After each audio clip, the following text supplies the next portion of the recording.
All India rank എന്ന് പറഞ്ഞിട്ടൊരു സിനിമയുണ്ട്. അതിൽ IIT എൻട്രൻസിന് വേണ്ടിയുള്ള കോച്ചിങ് ക്ലാസ് അടക്കമാണ്. ഫിസിക്സ് ക്ലാസ്സാണ്. ടീച്ചർ ചോദിച്ചു, രാത്രിയിൽ നമ്മളെല്ലാം നക്ഷത്രങ്ങളെ കാണുന്നുണ്ട്, അതിന് തിളക്കമുണ്ട്, അതിന് വെട്ടം നമ്മൾ കാണുന്നത്, അതിൻ്റെ വെട്ടം നമ്മുടെ കണ്ണിലേക്ക് എത്തുന്നത് കൊണ്ടാണ്. പക്ഷെ എന്തുകൊണ്ടാണ് ആ വെട്ടം വരുന്ന വഴി നമ്മൾ കാണാത്തത്? നമ്മളൊരു വഴി കാണുന്നില്ല. ഇപ്പോൾ സാരിക എന്ന് പറഞ്ഞൊരു ബ്രൈറ്റ് ആയിട്ടുള്ള സ്റ്റുഡൻ്റാണ്. അവൾ എഴുന്നേറ്റിട്ട് പറഞ്ഞു, മാം, നമ്മളതിൻ്റെ വെട്ടം വരുന്ന വഴി കാണാത്തത്, വെട്ടം വരുന്ന വഴി കാണണമെങ്കിൽ ഒരു സ്കാറ്റേഡ് മീഡിയം ഉണ്ടാവണം.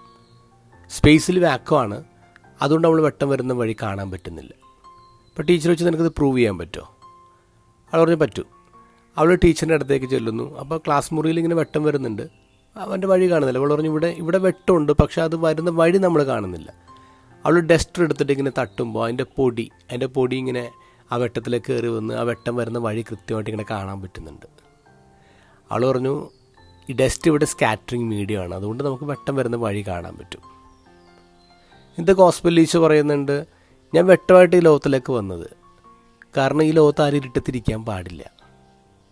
ഈശോ ആണ് ഈ ലോകത്തിൻ്റെ വെട്ടം. പക്ഷേ ഈശോ ആണ് വെട്ടമെന്ന് ലോകം മുഴുവൻ തിരിച്ചറിഞ്ഞിട്ടില്ല.